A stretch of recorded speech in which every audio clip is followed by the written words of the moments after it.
Oi, tudo bem? Aqui é Thaís Manarini, apresentadora do podcast Ciência Suja. Se essa é a sua primeira vez por aqui, só fica o recado que esse episódio faz parte da nossa intertemporada. Então ele tem um modelo diferente de debate. Na nossa primeira temporada, você vai escutar episódios mais narrativos, meio como documentários em áudio mesmo, e sobre diferentes episódios em que a ciência foi mal usada ou deturpada, e como isso trouxe impactos negativos para a sociedade. Depois de ouvir aqui, vai no seu tocador para maratonar a nossa primeira temporada. Essa intertemporada tem o apoio da ACT Promoção da Saúde, uma ONG que começou focando na luta contra o tabagismo, mas que ampliou sua atuação para várias outras áreas. Enfim, tomara que você goste.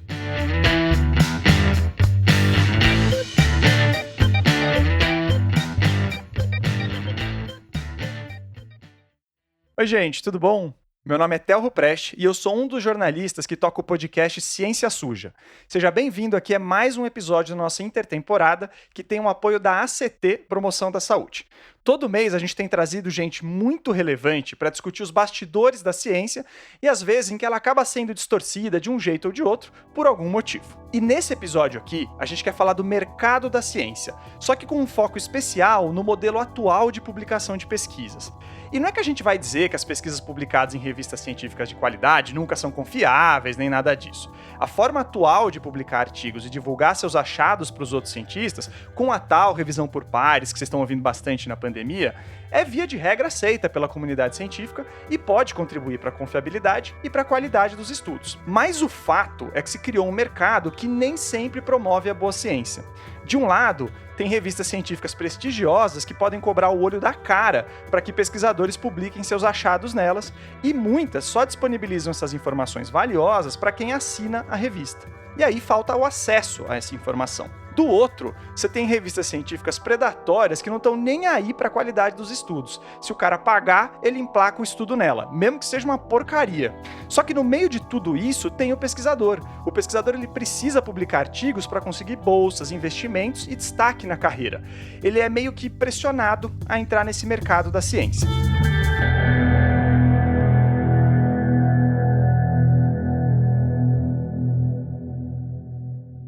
E bom, para discutir esse tema para lá de espinhoso, a gente trouxe aqui para o podcast 3 nomões da ciência e da divulgação científica. Então eu vou começar trazendo aqui para a roda a Helena Nader. Helena, por favor, se apresenta aqui para a gente, porque se fosse para eu falar para o seu currículo inteiro, eu passava horas aqui. Imagina, Theo, é uma honra estar aqui com vocês. Eu sou Helena Nader, como já foi dito, sou professora da Escola Paulista de Medicina, Universidade Federal de São Paulo, e vice-presidente atualmente da Academia Brasileira de Ciências, e tenho muito orgulho, presidente de honra da nossa querida SBPC, Sociedade Brasileira para o Progresso da Ciência. Perfeito. Bom, vou trazer então agora para a roda o Altai de Souza. Altai, fala quem você é e explica que você também é um colega podcaster. Isso mesmo. Bom dia, boa tarde, boa noite a todos. Meu nome é Altai de Souza. Eu sou também pesquisador da Escola Paulista de Medicina e da Unifesp, do Departamento de Psicobiologia, vizinho da Helena, de prédio quase.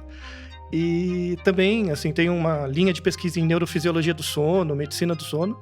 Mas também há 4, 5 anos eu tenho uma atividade de divulgação científica, que é um podcast que espero que o público do Ciência Suja também conheça, que é o Naruhodô.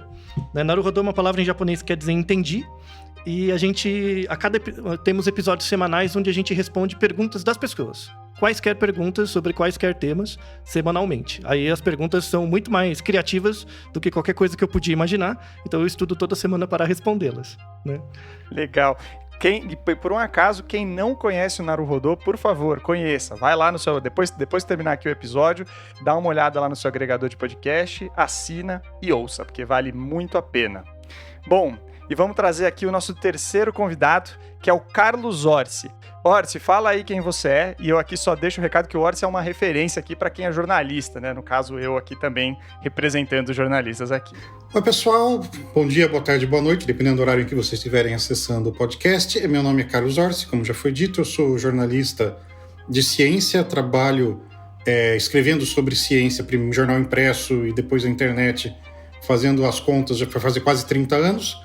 Depois, é por isso até que o pessoal me conhece, quer dizer, não é que eu estou há tanto tempo na estrada que todo mundo cruzou comigo em algum momento, provavelmente. Atualmente eu sou editor-chefe da revista Questão de Ciência, publicada pelo Instituto Questão de Ciência. Sou coautor com a Natália Pasternak dos livros Ciência no Cotidiano e Contra a Realidade. Ciência no Cotidiano ganhou o Prêmio Jabuti ano passado, nós ficamos extremamente felizes com isso. E estamos aqui para participar dessa conversa e eu trabalhei, isso é uma coisa que é relevante para a nossa conversa hoje. Eu trabalhei durante cerca de 6 anos na comunicação interna da Unicamp, envolvido muito em questões de comunicação de ciência, publicação científica, nesse miolo.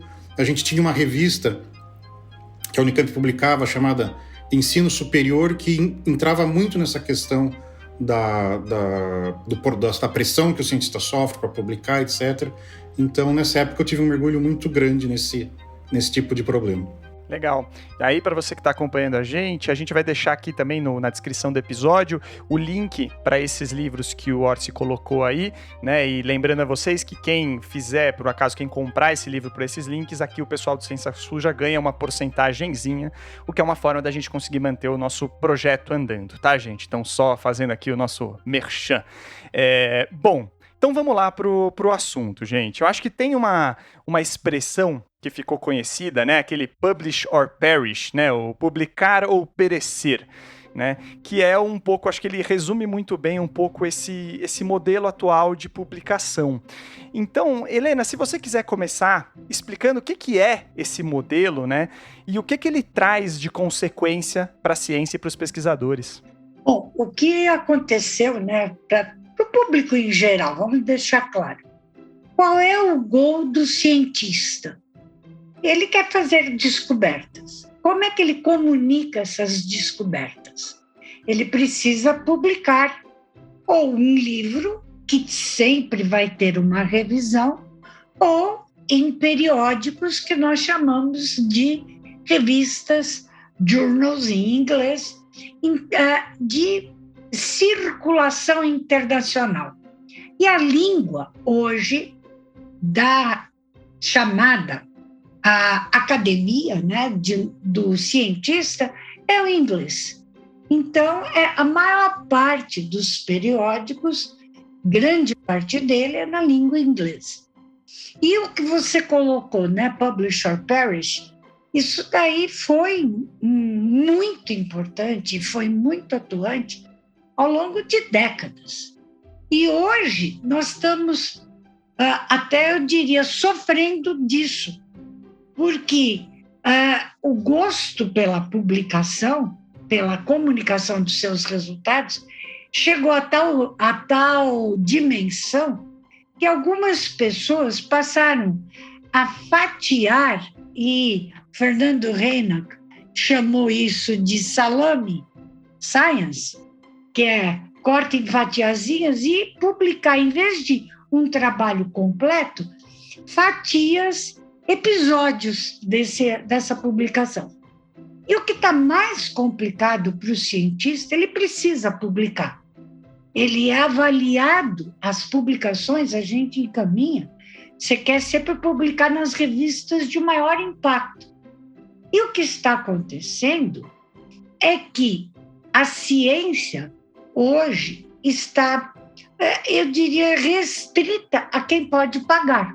Vários desses periódicos cobram para publicar o teu resultado. E são periódicos, não é de baixo impacto, de altíssimo impacto.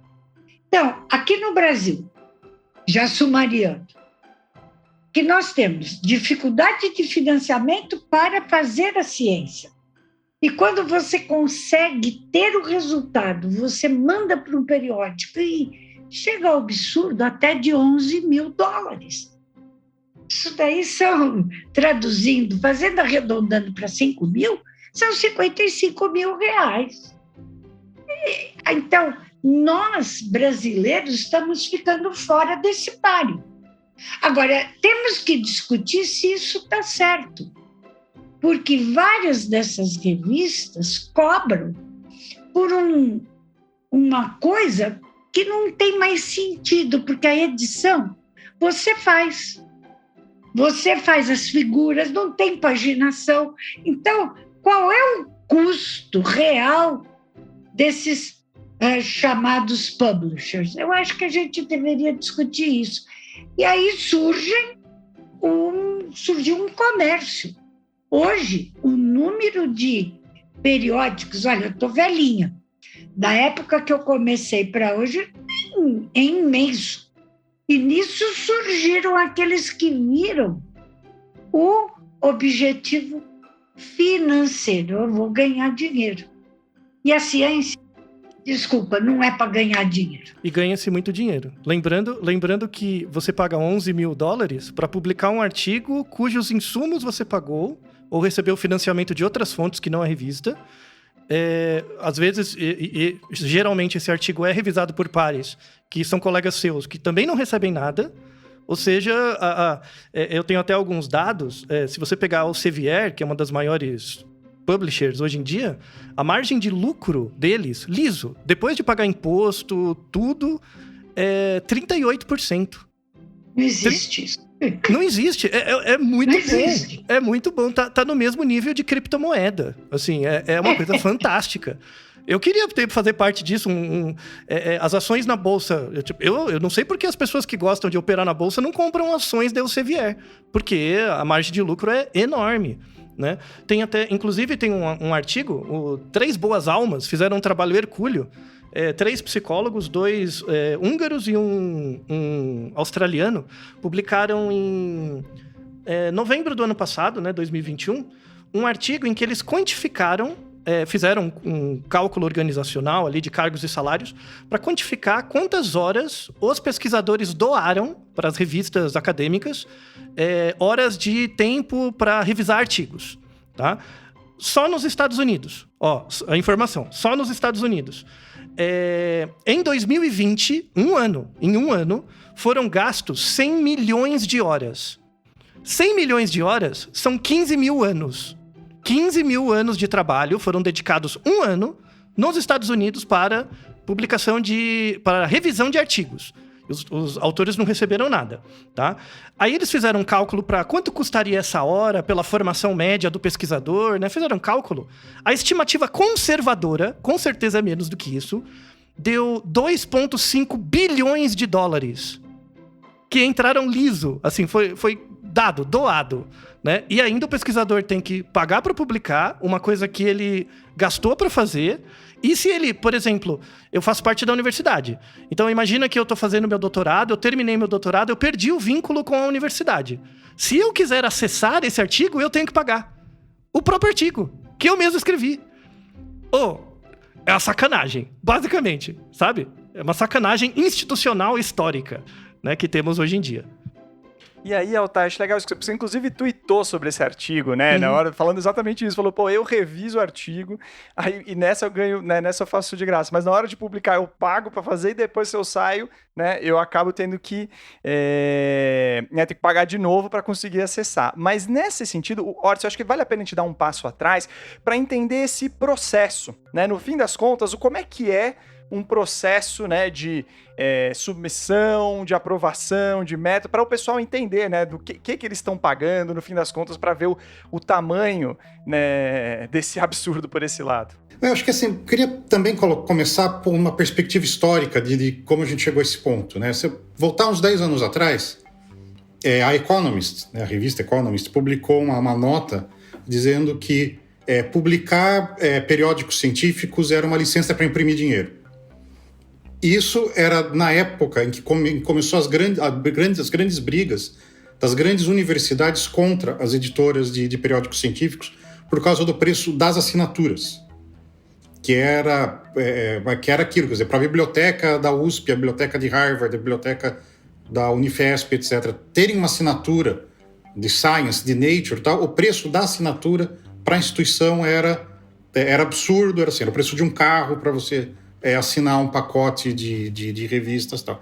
Aí teve início, aí ganhou impulso, na verdade, porque o início já tinha sido antes, ganhou impulso o movimento do acesso aberto, que é a ciência ser publicada de uma forma que outros cientistas, pelo menos, consigam ler aquilo sem que eles ou suas instituições tenham que gastar os tubos. Aí, né, tinha a PNAS, que foi um periódico pioneiro nesse negócio de acesso aberto, etc. Várias instituições começaram a criar políticas de exigir acesso aberto.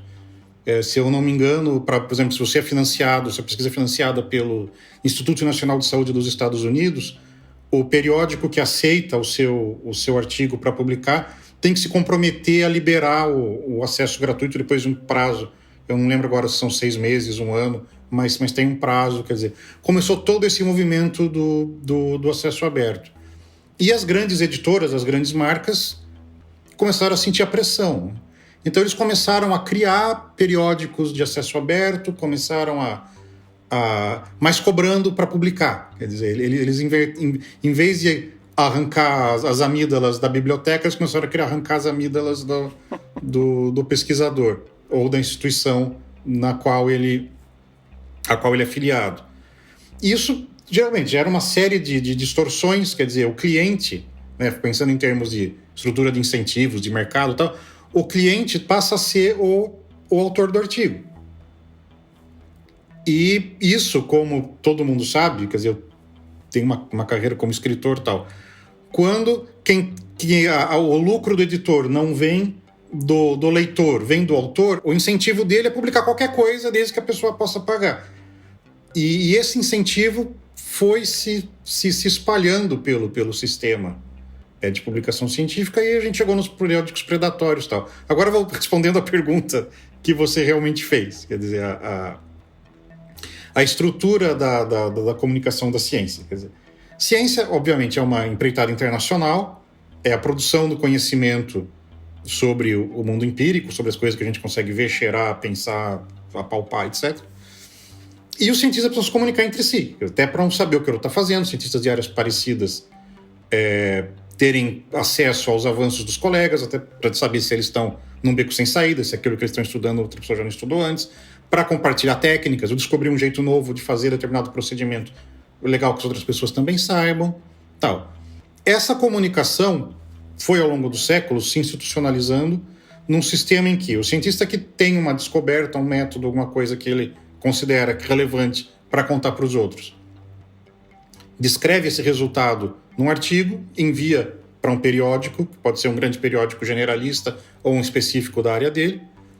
O editor do periódico, se ele achar aquele trabalho interessante, ele envia para os revisores, que é a famosa revisão pelos pares, que são outros especialistas no mesmo assunto, que vão ler o trabalho e tentar verificar os méritos do trabalho, a correção dos métodos descritos, a originalidade do trabalho, se outra pessoa já não teve a mesma ideia, já não fez a mesma coisa antes, etc.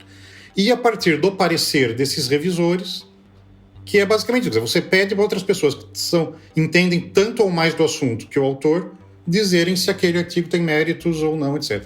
A partir do parecer desses revisores, o editor decide se o artigo merece ou não ser publicado. Essa é a teoria.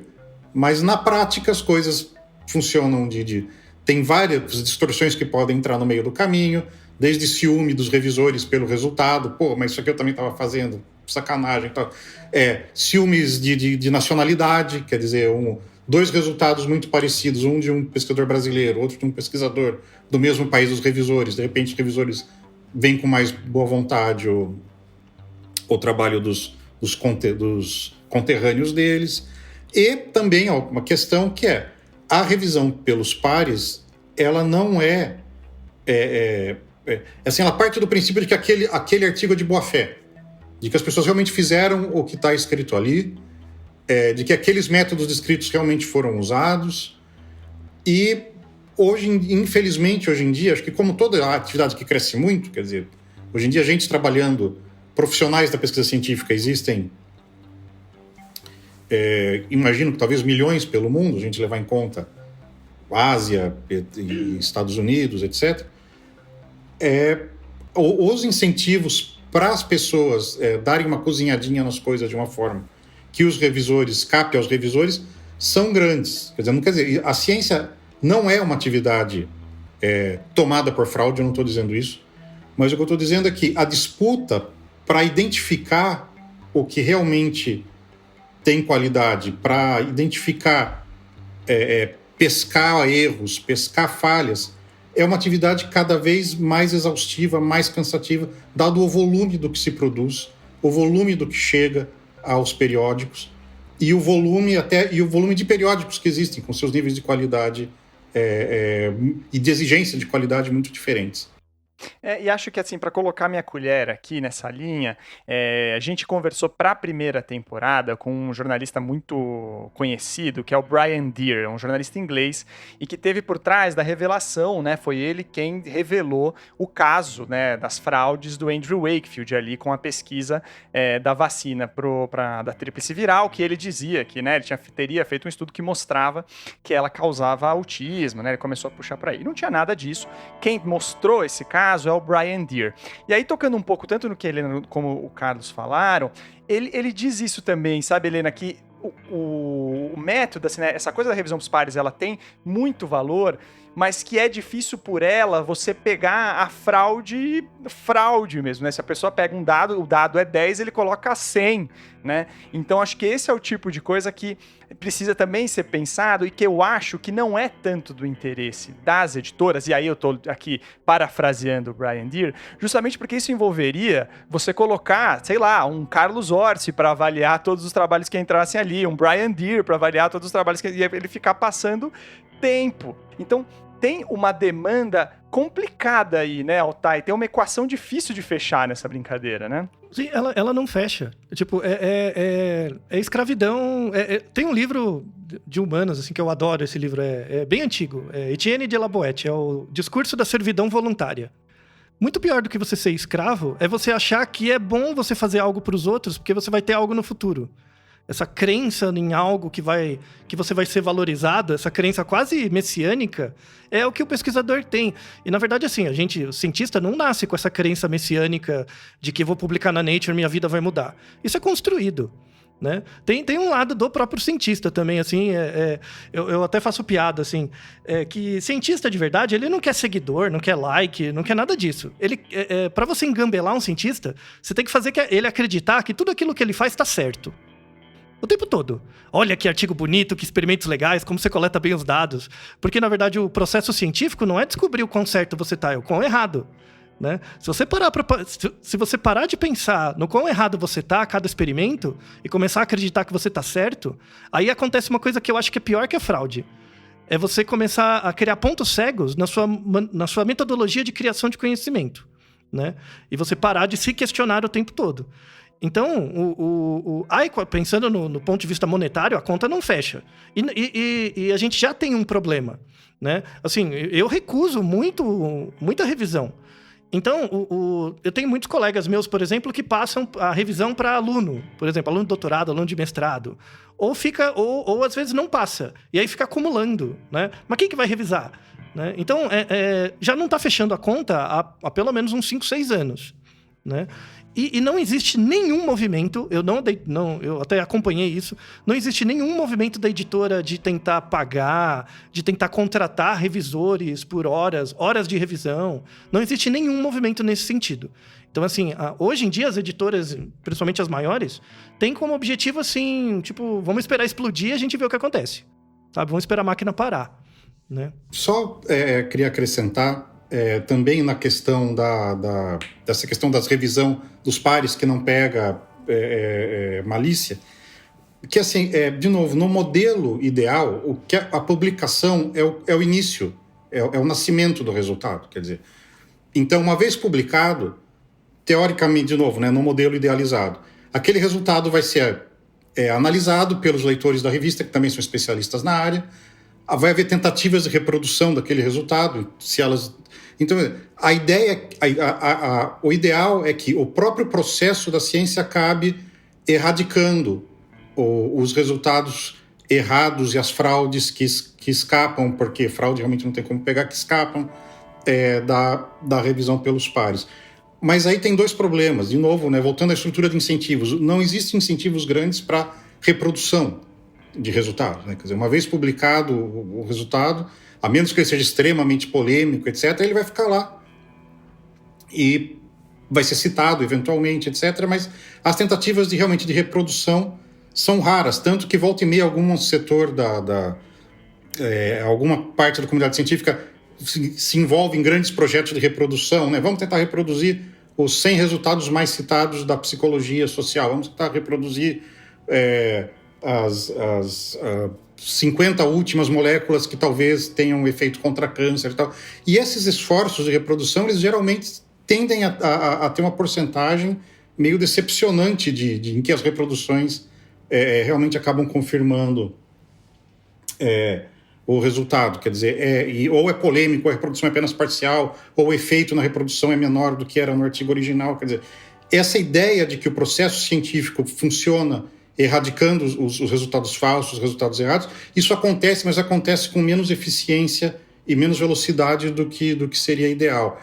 E um outro problema, esse é agravado nesse nosso mundo de redes sociais, etc., é que o tempo da sociedade está muito mais acelerado que o tempo da ciência. A gente viu isso muito na pandemia, quer dizer, você tem um resultado preliminar que sugere que alguma coisa funciona contra o SARS-CoV-2. E no tempo da ciência, esse resultado seria analisado, haveria tentativas de reproduzi-lo, ele seria levado para testes em animais, etc.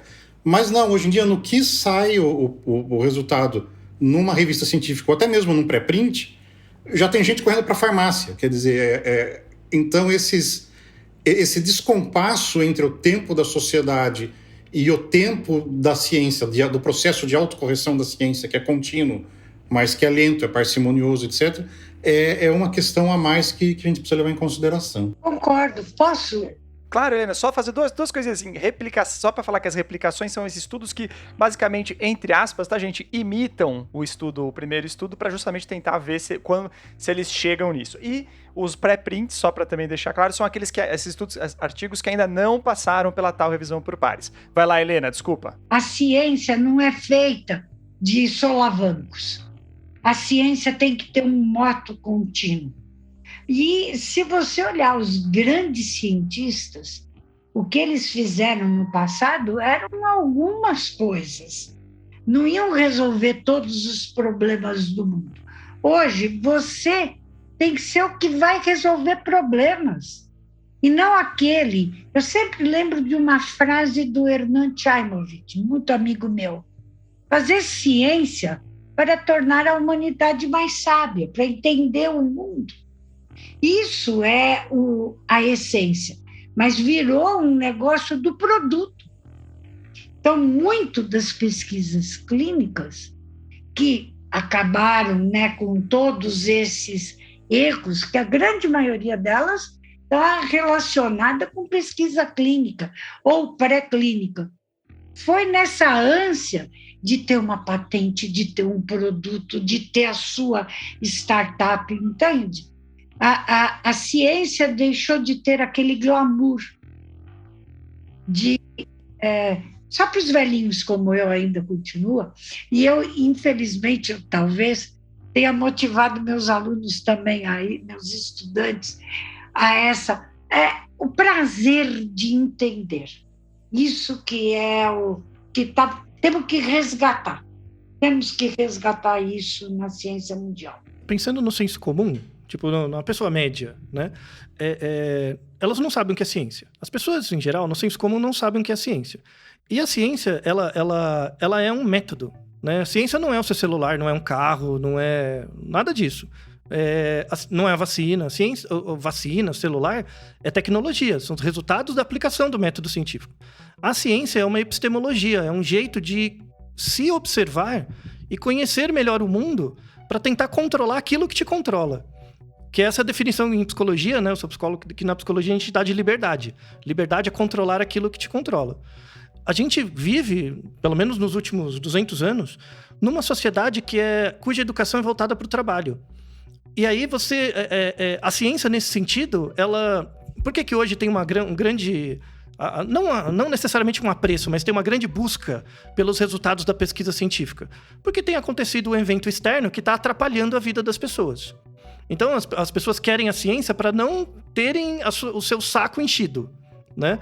Mas a ciência é feita para encher o seu saco. Olha o que você está fazendo. À luz das evidências, tem que mudar de ideia. Mas quem você pensa que é para eu mudar a minha ideia? Né? Ou seja, tá tudo errado. Tá? Então, assim, existe um descompasso muito grande entre a educação e a ciência. são completamente diferentes, né? Educação é um sistema de aquisição de competências para gerar um ator social, só que esse ator social hoje, ele é um ator voltado para o trabalho, então hoje você tem que estudar para arrumar um emprego e ser alguém na vida. A ciência, não, como processo civilizatório, ela não floresce nesse espaço, onde a educação é voltada só para o trabalho. E aí tem uma autocrítica da própria ciência. A ciência sempre foi, desde o surgimento dela, século XV, sempre foi elitista. Sempre. Tá? Hoje a ciência tá dando pau, assim. Por quê? Porque a gente tem, pelo menos no Brasil, os últimos 20 anos, a gente tem um acesso de classes menos desfavorecidas ao ensino superior e a possibilidade de uma educação científica. Né?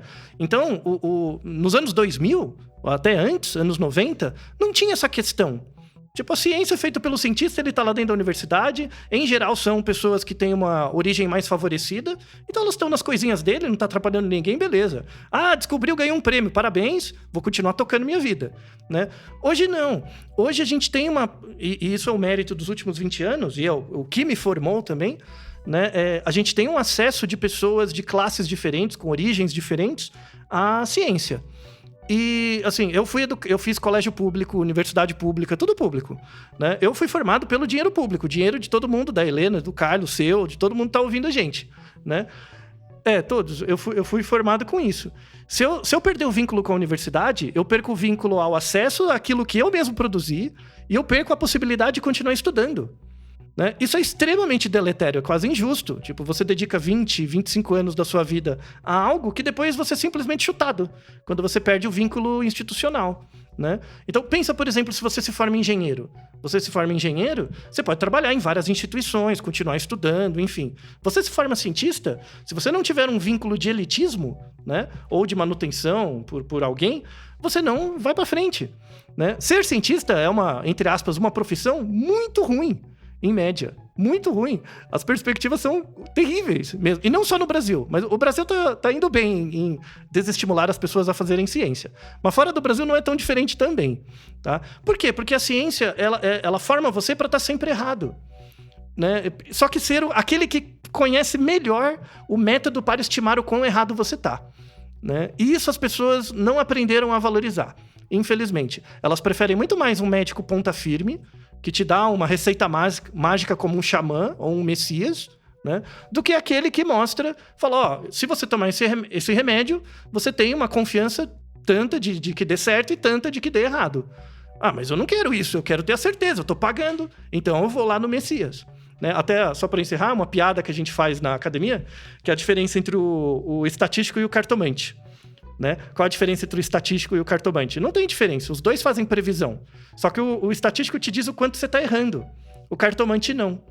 Quem que as pessoas preferem seguir? O cartomante, claro, né? Porque para o outro, ele é um oráculo perfeito. A ciência não é um oráculo. Né? A ciência é algo que toca a sua humanidade. O quão pequeno você é. Né? E o legado científico que você deixa não afeta as pessoas próximas de você, afeta gerações futuras.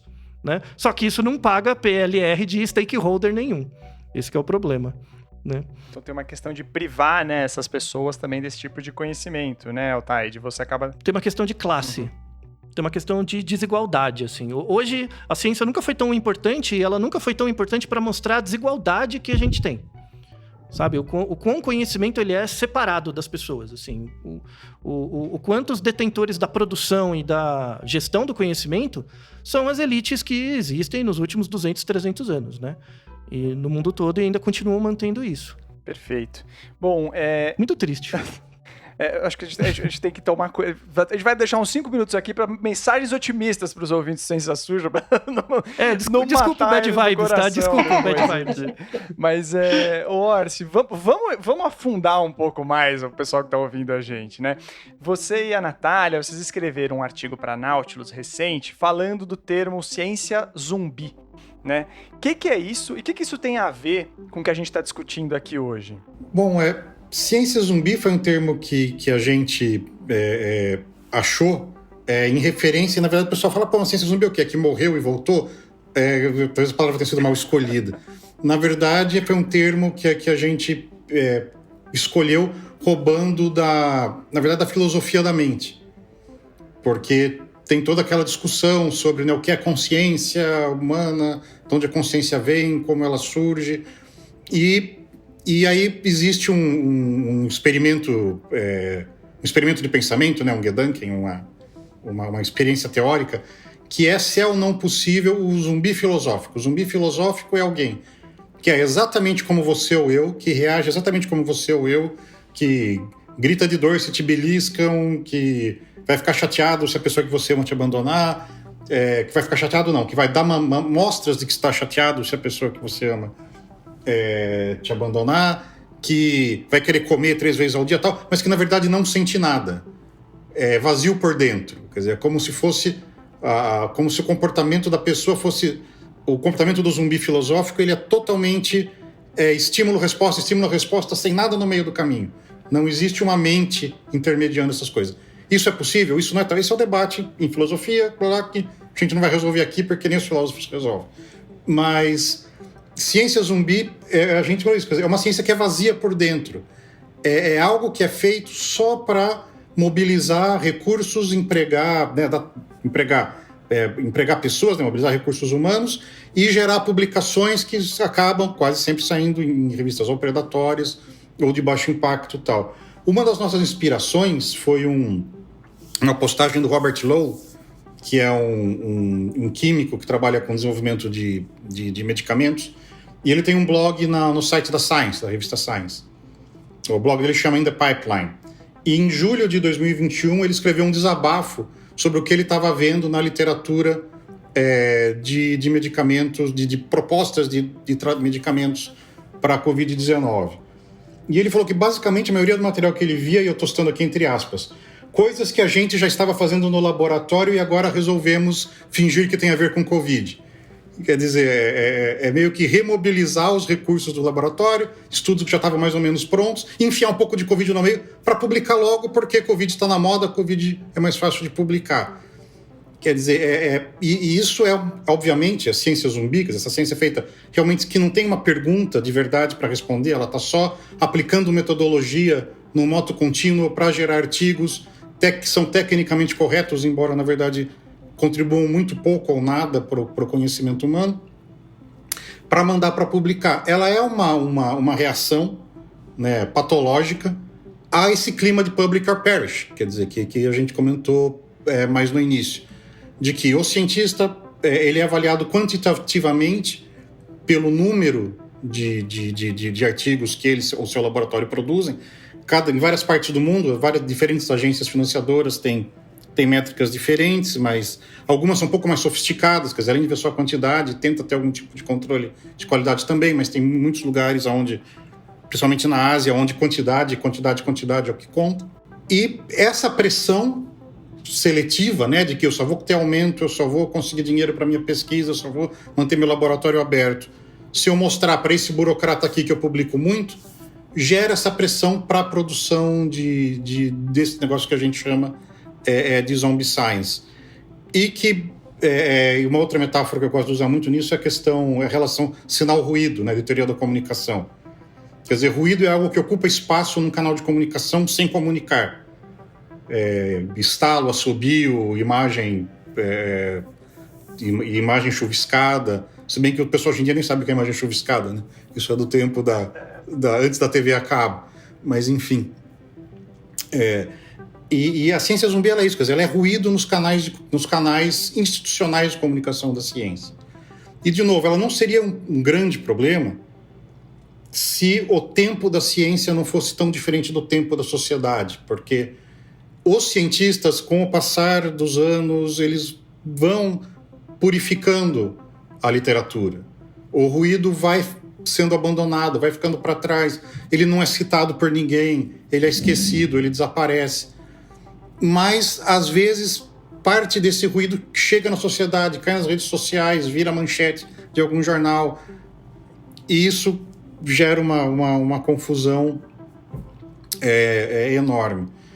Então, a gente escreveu esse artigo para Nautilus, que é ele junto com o Stuart Firestein, né, que é um professor de Colômbia, ele tem um livro publicado no Brasil, Ignorância, que é exatamente sobre como a dúvida, a ignorância a busca por entender o que a gente ainda não sabe é um dos principais motores da ciência, em que a gente aponta esse fenômeno e como ele se agravou durante a pandemia e, infelizmente, a gente não tem muitas soluções para oferecer, além de pedir para as pessoas ficarem atentas e não tomarem gato por lebre. Legal. E aí, Helena, queria até ouvir um pouco você, porque a gente sempre vê você como uma das vozes que discutem também essa questão, né, do próprio financiamento, do apoio ao pesquisador brasileiro, né? E esse pesquisador brasileiro que, como o Carlos mostrou, como o Altai mostrou, está pressionado um pouco por esse modelo, né? Eu queria ver com você como que a gente, né, primeiro, se a gente está financiando bem a nossa ciência nacional, e segundo, como que a gente faz justamente para que alguma forma, ou financiamento, algum outro modelo no Brasil, nos ajude a tentar escapar disso, né? O Orsi não trouxe solução, só trouxe problema no artigo da Nautilus. A gente queria ver se você tinha alguma solução aí para isso. O financiamento no Brasil não existe. Ele é subfinanciamento total. E mais, o Brasil aposta muito em algumas coisas. Então, tem temas e pessoas que são superfinanciadas, grupos, e outros que, porque não tiveram acesso a determinadas situações, extremamente mal financiados. Quem financia a ciência dos Estados Unidos é o Estado americano, não é a indústria. Vocês podem fazer entrem na AAAS, American Association for the Advancement of Science. Eles têm um observatório com todos os números. A ciência é financiada pelo Estado. A tecnologia é outra coisa. Nós estamos falando de ciência. E a própria vacina da Pfizer e da Moderna foi dinheiro público americano. Que só os laboratórios... Então, eu sou criticada por muitas pessoas quando eu digo que é subfinanciado. Mas é. Eu acho fantástico o que o Brasil produz de boa ciência com o financiamento que tem. Se vocês olharem, é incrível. Então, o que eu queria colocar é isso. A ciência, e trazer uma mensagem de esperança. Porque eu fiquei preocupada com a tua frase, viu, Altai? Que não é bom fazer ciência. É maravilhoso, gente. É assim, se eu nascesse de novo, eu acho que eu ia fazer tudo igualzinho, viu? Eu nunca tive... você tem um prazer muito grande, o prazer da descoberta, o prazer de formar pessoas. Isso é a ciência que te dá essa oportunidade de ver aquele que você formou te superar. Isso é um negócio... É muito legal mesmo.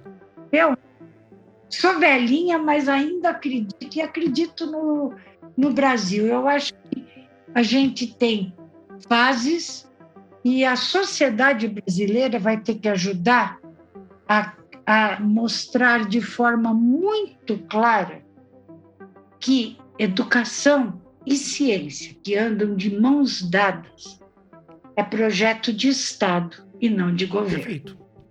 E por isso que nos Estados Unidos funcionou.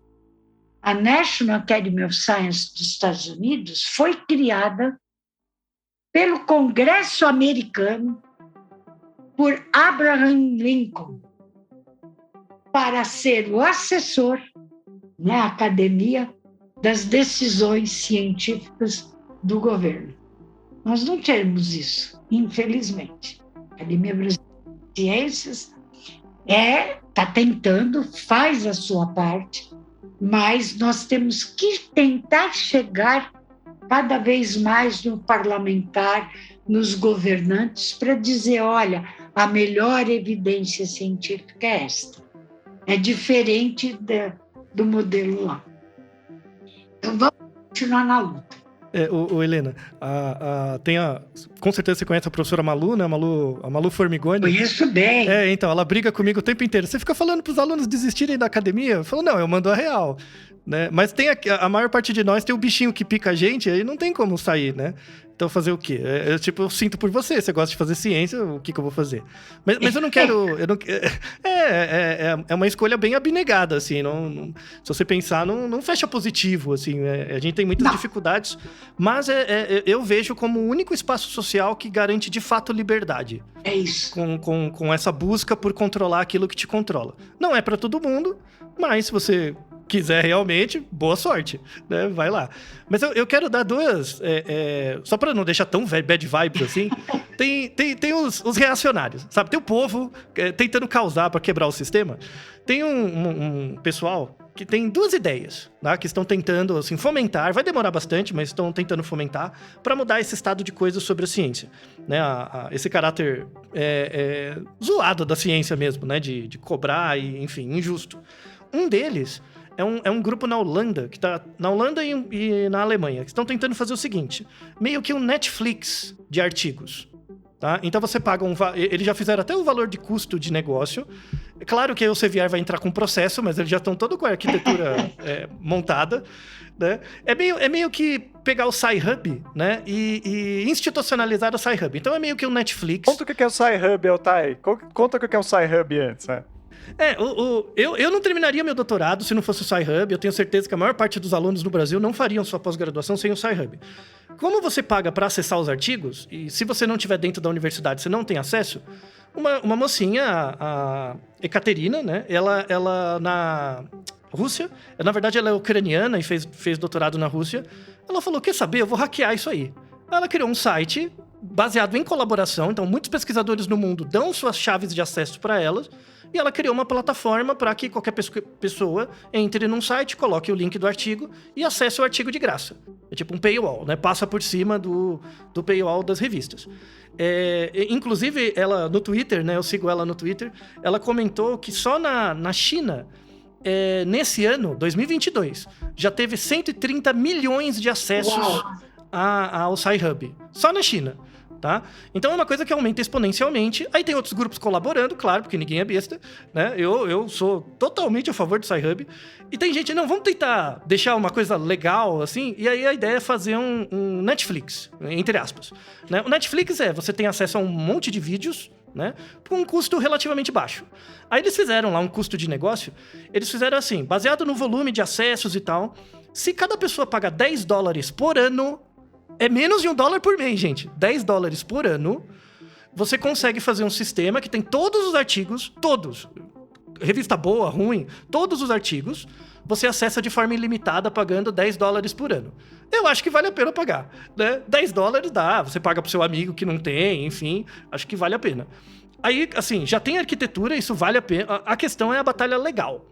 Né? Porque uma empresa com 38% de margem de lucro, você acha que eles vão abrir mão da mamata fácil? Não vão. Mas, né, se rolar, é um método. E tem um outro método, que aí é mais da minha área, até de estatística. Tem um grupo de pesquisadores que está tentando desenvolver uma métrica de fator de impacto que não depende da revista.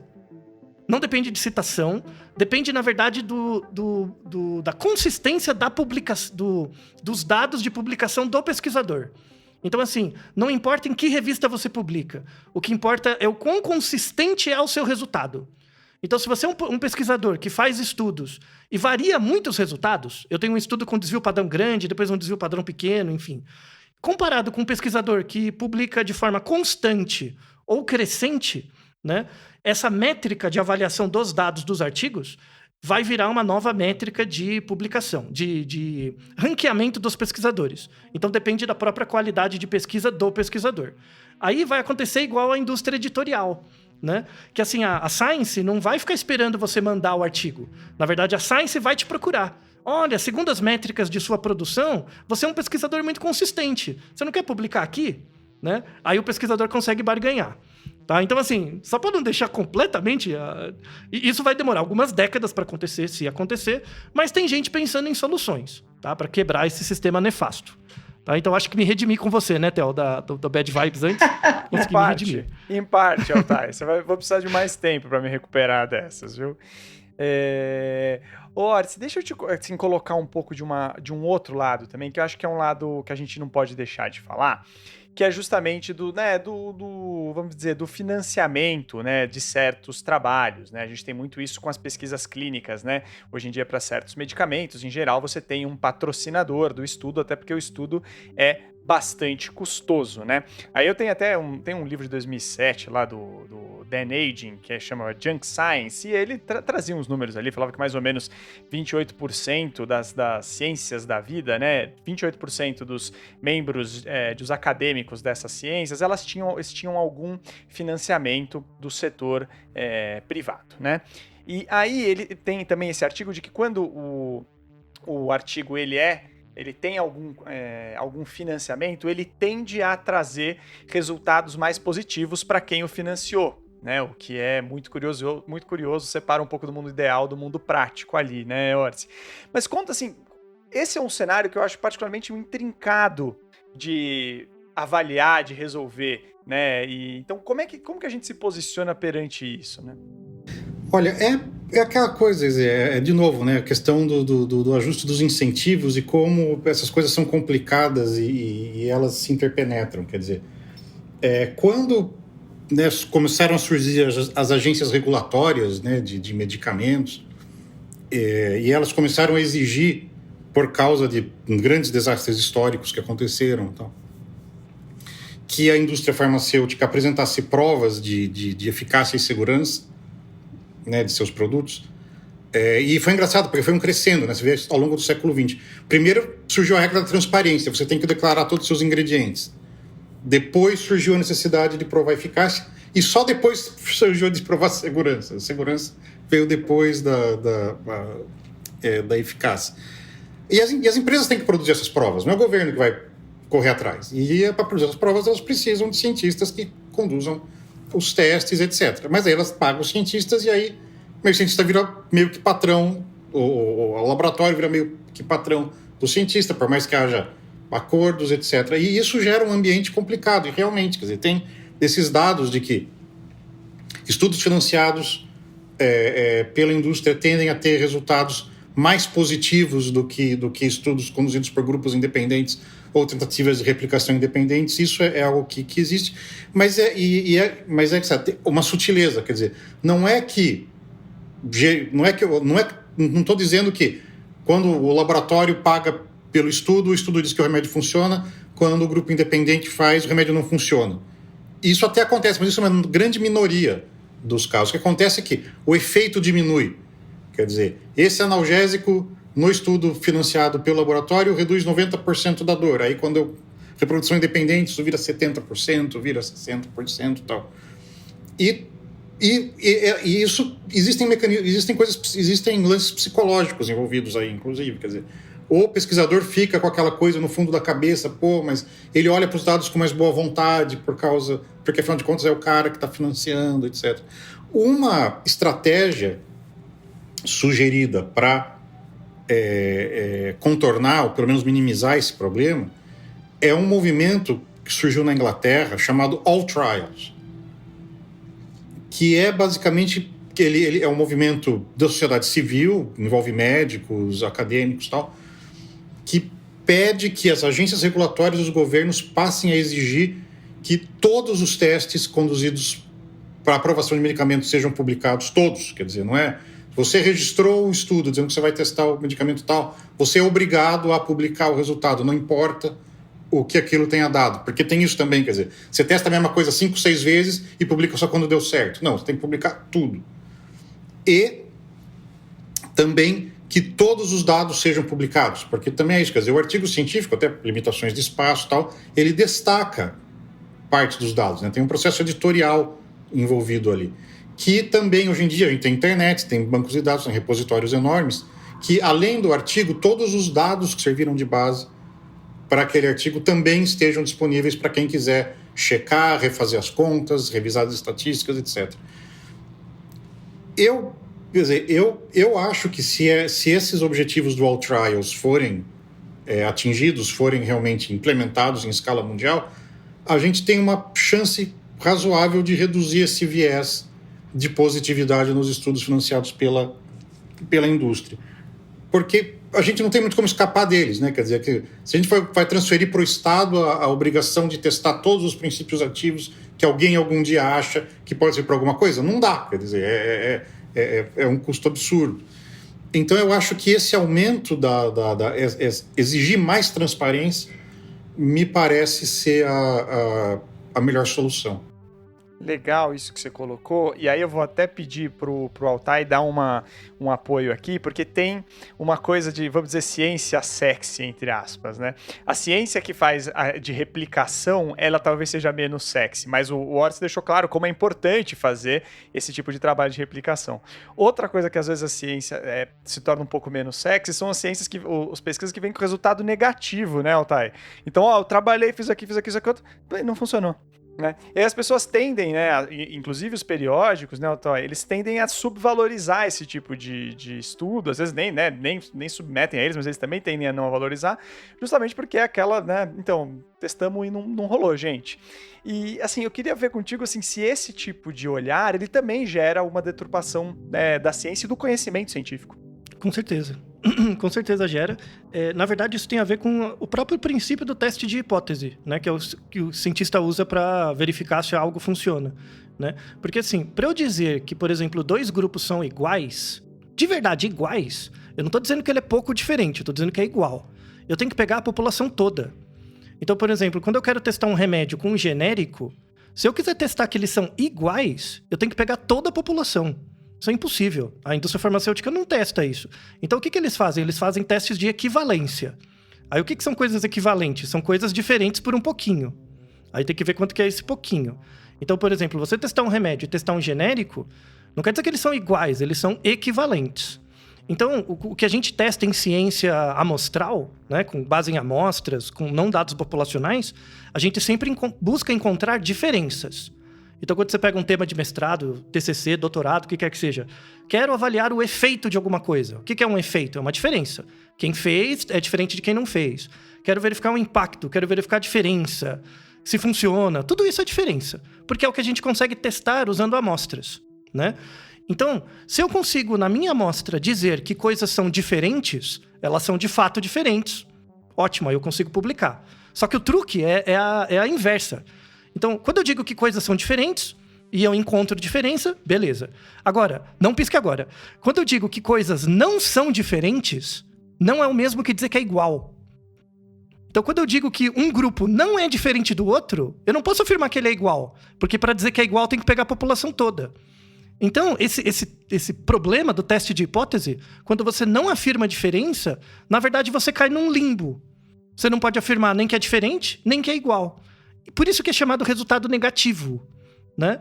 Então, assim, ele tem que ser publicado, por quê? Porque mais pra frente, uma pessoa que vai fazer uma meta-análise e compilar vários estudos, tem que ter os estudos que dão diferença e os estudos que não dão, para eu conseguir ver uma métrica média, né, dos resultados. Eu tenho que ter isso, é obrigatório, inclusive. Senão eu crio um viés de publicação. Só publica dado positivo, que dá diferença, logo eu vou dizer que o efeito real é muito maior do que de fato é de verdade.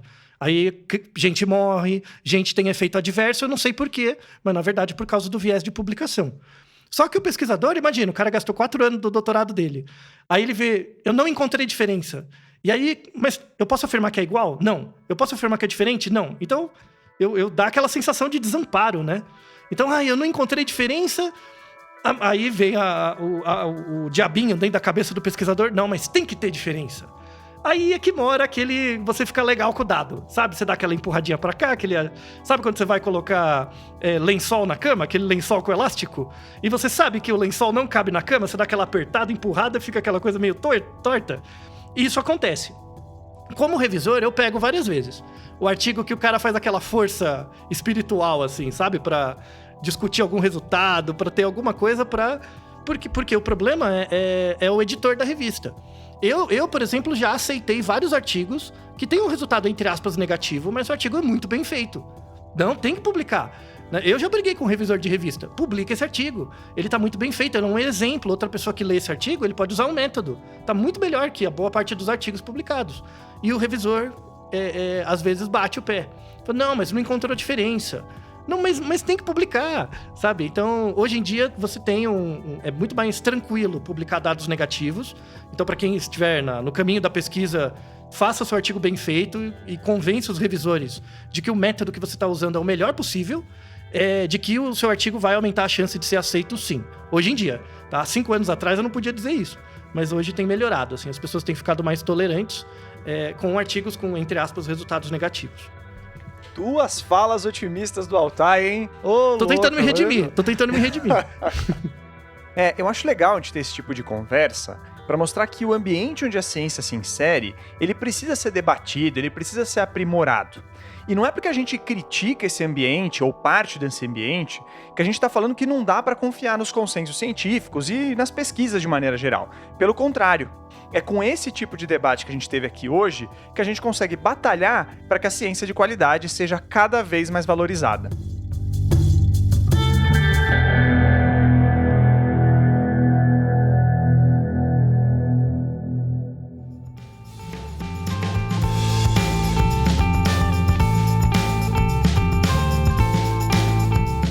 Então eu queria agradecer de novo vocês por estarem aqui com a gente hoje, né? E também lembrar que vocês que o Ciência Suja tá nas redes sociais, no Instagram, no Twitter, então vocês podem acompanhar as novidades nossas por ali, né? Inclusive vamos ter novidades, diriam que inclusive em outro formato, então fiquem de olho aí para não perder nada. E bom, o podcast Ciência Suja tem como criadores o Felipe Barbosa, o Pedro Belo, a Thaís Manarini e eu, Theo Ruprecht. Na produção desse episódio tem eu mesmo, Theo Ruprecht, e a edição ficou a cargo do Felipe Barbosa. A intertemporada do podcast tem o apoio da ACT Promoção da Saúde. É isso, gente. Tchau, tchau. Até a próxima.